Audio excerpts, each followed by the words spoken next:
मुंबईच्या छत्रपती शिवाजी महाराज पार्कमध्ये उडणाऱ्या धुळीचा परिणाम सध्या सर्वत्र जाणवत आहे। दादरकर हैराण झालेले आहेत आणि हेच कारण आहे की आता महानगरपालिका ॲक्शन मोडवर आलेली आहे। आपण पाहतोय की मातीवरती सध्या पाणी टाकण्याचं जे काम आहे ते या ठिकाणी करण्यात आलेलं आहे।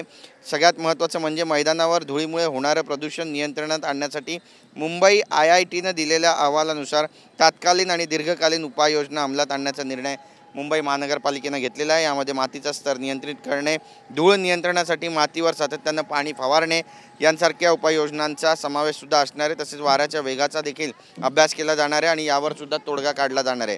अंमलात आणलेल्या उपाययोजनांमुळे झालेला परिणाम आणि मैदानातील धुळीबाबत MPCB पुढील आठवड्यात याचा आढावा सुद्धा घेणार आहे। त्यामुळे धुळीच्या समस्येतून दादरकरांची सुटका नेमकी कधीपर्यंत होणार हा आताच्या घडीचा सगळ्यात मोठा प्रश्न आहे। गेल्या अनेक महिन्यांपासून ही समस्या भेडसावते, कारण इथली जी लाल माती आहे ती समुद्राकडून येणाऱ्या वाऱ्यामुळे उडून संपूर्ण इमारतीच्या परिसरामध्ये जाते। लोकांची घरं आणि त्यांचे छत खराब झालेले आहेत आणि याचा त्यांना त्रास देखील जाणवतोय।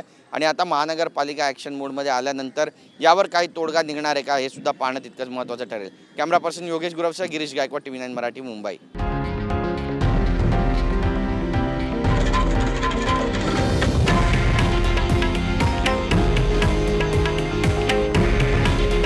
हे आहे देशातील नंबर 1 न्यूज नेटवर्क आणि आपण पाहत आहात TV9 मराठी।